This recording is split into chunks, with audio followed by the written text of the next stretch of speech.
The first Rembrandt painting was the stoning of Stephen in 1625. He was just 19 years of age. This painting comes from the biblical story where the deacon Stephen became the first Christian martyr.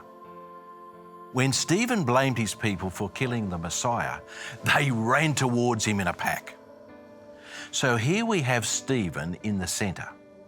His face is lit and he's gazing up to the light. A whole bunch of men are poised, ready to stone him. We have a man mounted on a horse on the side, and we can see the domes and walls of Jerusalem in the background. At the rear of the painting is Saul of Tarsus. He's holding the coats of those doing the dirty work. What I find interesting is that Rembrandt looks to have painted the same face as Stephen on Saul.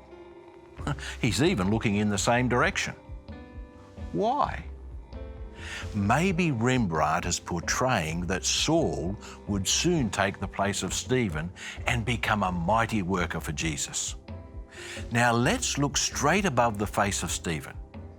Here we find a self-portrait of Rembrandt. He's painted himself in among the gang of killers. But by the look on his face, he seems to be having second thoughts.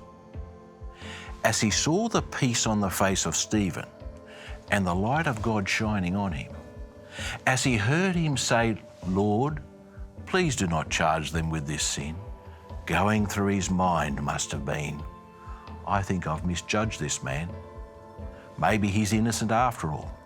What if this bad man is actually good?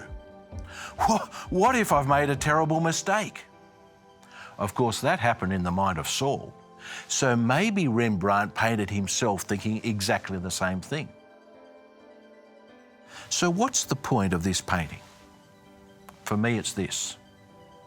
From the life and prayer of Stephen came the ministry of Paul.